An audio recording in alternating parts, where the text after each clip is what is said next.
Last one উইকে আমি maybe দুই দুইবার মেবি লাস্ট উইকে আমি দুইবার এয়ারপোর্টে আসছি। আমি এখন আছি মালয়েশিয়া এয়ারপোর্টে।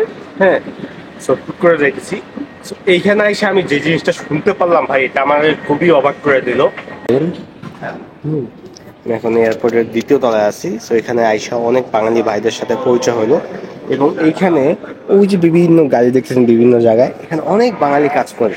যা আমি ভাবিয়া মানে এত বাংলাদেশিরা এই এয়ারপোর্টে কাজ করে, যা আমি ওই দিন রাত্রেবেলা যেদিন আসছিলাম ওই দিন আমি দেখতে পারছি যে ভাই সকালবেলা কয়েকজন বাঙালির সাথে আমার পরিচয় হয়েছে।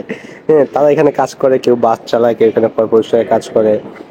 কেউ এখানে বিভিন্ন ভালো ভালো দায়িত্বে আছে বাংলাদেশিরা, যা ভাবা যায় না ভাই। হ্যাঁ, এটা ইন্টারন্যাশনাল এয়ারপোর্ট। হ্যাঁ, এখানে বাংলাদেশিদের মানে এত বড় বড় দায়িত্ব প্রাপ্ত, এটা আমি কখনো ভাবতেও পারি নাই। আসার পর তাদের সাথে পরিচয় হলো, অনেকের সাথে অনেক কথাই হইলো। আমরা সবাই জানি আমাদের বাংলাদেশে এম্বাসি থেকে ইতালির যত লোক অবৈধ লোক বাংলাদেশে পাঠায় সেগুলোর খবর আমরা জানি। তো এখানে আমি এর আগের সপ্তাহে আসছিলাম, তখন আমি রাত্রে 12টা 1টার দিকে আসছিলাম।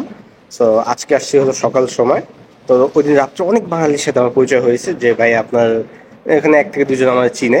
হ্যাঁ, সো আপনার আমার একটা কথা বললো যে ভাই আপনি তো শুধু ইমিগ্রেশন বিষয় না কাজ করেন, কিন্তু ভাই ভিতরে অনেক খবর আছে যা আপনারা জানেন না। আমি বললাম যে ভাই কি খবর, আমি তো এরকম কোনো খবর আমি যাই না।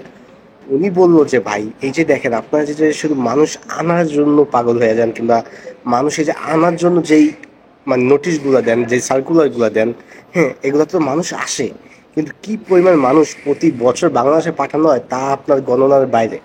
আমি তো বলি যে ভাই এই বছরের আমি কয়েকদিন আগে একটা পোস্ট দিয়েছিলাম, 120 জন বাংলাদেশি এম্বাসি হ্যাঁ ঘোষণা দিয়েছে ইতালি থেকে 120 জনকে ডিপোর্ট করা হয়েছে। উনি আমার একটা বললো যে ভাই 120 জন তো আপনাদের খাতার কলমে, আমরা প্রতিদিন দেখি বিভিন্ন দেশে মিলাইয়া ভাই ডিপোর্ট করতেছে। আমি বললাম যে ভাই এটা কেমনে সম্ভব। সো আমি তার নাম নিচ্ছি না কিংবা তার দেখাচ্ছি না, কারণ যেহেতু তাই নিয়ে এখানে জব করে তারও একটা সেফটির ব্যাপার আছে। ওর সাথে তার সাথে আমি কথা বললাম যে ভাই দেখেন অফিসিয়ালি অনেক কাজই হয়, কিন্তু আনঅফিসিয়ালি যখন হয় এগুলো কিন্তু আপনার প্রকাশ্যে আসে না। আমার এই জিনিসটা মাথায় এই গতকালকে মুভি একজনকে মানে ধরছে, তাদের নাকি ডিপোর্ট করছে। একজনকে আমি শুনছি। তো প্রতিনিয়ত ইতালি থেকে ডিপোর্ট করতেছে রে ভাই, কারণ ইতালিতে এখন যাদের ডকুমেন্ট নাই তাদের থাকাটা অনেকটা কষ্ট হয়ে যাইতেছে। কারণ ইতালিতে অলরেডি 40,000+ অ্যাজ এ আজিলও দাখিল করা হয়েছে, যা এই দেশের সরকার নিজেই ভাবতেছে যে এগুলো কি করবে। এদের সরকার নিজেই এই কেসগুলো নিয়ে কনফিউজ যে এই কেসগুলোর ভবিষ্যৎ কি। এত লোক আসতেছে, এবং আজকে আমি দেখলাম লিবিয়াতে যারা বাংলাদেশে ইতালি আসে তাদের সংখ্যা একটা মানে 2025 সালে বাংলাদেশি 2025 এখন কি 10-11 মাস চলে, মানে নভেম্বর মাস চলে, এই নভেম্বর মাস পর্যন্ত বাংলাদেশিরা আসছে 18,000+। এটা হলো এদেশের সরকারি গণনা। এখন অনেকে আইসা ক্যাম্পে থাকে না, তারা ক্যাম্পে থেকে বাইরে হয়ে যায়, এরকম অনেক লোক আমার দেখা আছে। সো গণনায় আছে 18,000 লোক শুধু অবৈধ আসছে। এখন এরা সবাই আজিলো মারবে, এদের একটারও এরকম ভাবে কোনো অপশন নাই যে কাগজ করবে। এদের সবাই এই 18,000 লোক এই যে 2025 সালে ঢুকছে, এদের সবাই আজিলো মাইরা কেস আজিলো দাখিল করে এদের ডকুমেন্ট করতে হবে। তো প্রতিনিয়ত এত অবৈধ লোক ঢুকতেছে, এখন এই দেশের সরকার কনফিউজ হয়ে যাইতেছে। এমনি বাংলাদেশ রেড জোনে হয়ে আবেদন করতেছে, তার উপর এত লোক অবৈধ হয়ে ঢুকতেছে, ক্যাম্প ভর্তি বাংলাদেশিরা। এখন এরা রিপোর্ট করবে না কি করবে ভাই এদের এখানে? হ্যাঁ, একটা সময় ছিল এদেশে যারা অবৈধভাবে আসছে তাদেরকে কাগজ পাওয়াটা সহজ ছিল, কিন্তু এখনকার সময় এসে আপনি যদি একটা সঠিক কমিশন না দিতে পারেন, হ্যাঁ আপনি যদি এদেশে থাকার মতন আপনি প্রমাণ না করতে পারেন যে আপনার দেশে এই সমস্যা আছে, তাহলে আপনাকে ডিপোর্ট করবেই ভাই। কারণ দেখেন এত লোক এরা কিভাবে আশ্রয় দেবে? ইতালি মানবতার দেশ, এটা আমরা সবাই জানি। হ্যাঁ, কিন্তু এত লোকের জন্য আশ্রয় দিতে পারবে না ভাই। ইতালিতে এমনিতে দেখেন 40,000 আগে আছে, তারপর 25-এ আসছে। হ্যাঁ, এবং আরো 1 মাস আছে, 1 মাসে কম হলে আরো 2 থেকে 3 হাজার লোক আসবে। কারণ লিবিয়ার এখন যে অবস্থা, লিবিয়াতে আমার নিজের ভাই ব্রাদারই 5-7 জন আইসা বইসা হয়েছে লিবিয়াতে। এখন আমি কি বলবো বলে? তো এরা সবাই আইসা আজিলো মাইয়া কাগজ করতে হবে। এখন এত আজিলো এই দেশে প্রতিনিয়ত নেগেটিভ দিতেছে। দুইবার হয়তো আমি যতদূর জানি আজিলো মানে প্রথম কমিশন দ্বিতীয় কমিশনের পর আর আপনার এই দেশে থাকতে পারবেন না, ডিপোর্ট করবে। আর দেখা যাচ্ছে এখন কমিশনে অনেকে মানে কমিশনের আগেই আপনার জেরা করতেছে, হ্যাঁ যে আপনি কি না আসেন। কমিশনের সময় অনেকে আটকে দেয়। এক এক রকম কারণ আছে ভাই ডিপোর্ট করার। এখন আমি যখন এদের সাথে কথা বললাম, এরা আর কি এখানে অনেকে ক্লিনের কাজ করে, অনেকে যে গাড়ি চালায় ভিতরে যে ব্যাগেজ ট্যাগেজ টানে, এই তো এদের দুই তিনের সাথে সকালে কাফে খাইতে খাইতে কারণ ওরা আইসা আগে কাফে খায় এখানে, হ্যাঁ, চা কফি খায়, তারপর হলো কাজে ঢুকে। তো ওদের সাথে তখন আমার পরিচয় হয়। হ্যাঁ, তো ওরা যেটা বললো যে ভাই, আমার জিনিসটা আসলে আমাকে সত্যি মনে হয়েছে, কারণ দেখেন বাংলাদেশ গভর্নমেন্ট এই লোক না যে এরা সব সত্যিটা প্রকাশ করবে। হ্যাঁ, বাংলাদেশ গভর্নমেন্ট কিংবা ইতালিয়ান সরকার এরকম না, এদের এরকম অনেক কিছু আছে। করোনার সময় এই ইতালিয়ার সব থেকে বেশি লোক মারা গেছে ইতালি থেকে, কিন্তু ইতালির গভর্নমেন্ট সেই জিনিসটাকে লুকাইছে, কারণ এটা অনেক কারণ আছে।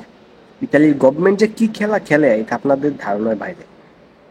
তো আর বলার আমি কিছুই নাই, যে যারা লিবিয়াতে আসতেছেন কিংবা বৈধ পথে, আমি আপনাদেরকে একটাই কথা বলি, যে 15-20 লাখ টাকা দিয়ে ইতালিতে না ঢুকা আপনি অন্য রাষ্ট্রে যান। অন্য রাষ্ট্রে কি মানে ইউরোপের অন্য দেশে যান, সেখানে হয়তো আপনার বাংলাদেশ থেকে অনেক ভালো ভালো এজেন্সি আছে, তারা প্রসেসিং করে। হ্যাঁ, আপনি অল্প টাকায় প্রসেসিং করতে পারবেন, এবং হয়তো হ্যাঁ স্যালারি কম ভাই, স্যালারি কম, কিন্তু ভাই এইখানে আইসে আপনি আজিলও দাখিল করলে এখন আজিলও পাইতে অনেক সময় লাগে। তার উপর যদি প্রথম কমিশন নেগেটিভ খাইয়ে বসেন, তাহলে তো ভাই হ্যাঁ 1-2 বছরের ভিতর দ্বিতীয় কমিশন আসবে না। প্রচুর ঝামেলা ভাই ইতালি। এই বিষয় নিয়ে আমি আরো খুব ভিডিও বানাবো, যে অনেকে আমাকে মানে আমি লাস্ট একটা ভিডিও দিয়েছিলাম, সেখানে বলছিলাম যে ইতালিতে অবৈধরা কিভাবে বৈধ হবেন, এরকম মানে লিবিয়াতে যারা আসছে, এরকম আমি একটা গল্প তৈরি করতেছি, যে পডকাস্টের মতন। হ্যাঁ, so আমি এরকম একটা লোককে আনবো আপনাদের সামনে, যে আপনাদের সমস্যাগুলো আমি তুলে ধরবো ভাই। এখন এখানে অনেকেই আমাকে খারাপ ভাবতে পারেন যে ভাই আপনি আমাদেরকে ভয় দেখাচ্ছেন। ভাই এখানে ভয় দেখানোর কিছু নাই, যেটা বাস্তব সেটা আমি আপনাদেরকে বলতেছি। আপনার রিজিক যদি ইতালিতে থাকে আপনি এমনি আসতে পারবেন, সেটা আমি যাই বলি না কেন। হ্যাঁ, তো এখন ইতালিতে ভাই এই যে দেখেন বাংলাদেশ রেড জোনে আবেদন করতেছে, ভিসা পাইতেছে না, কি জন্য?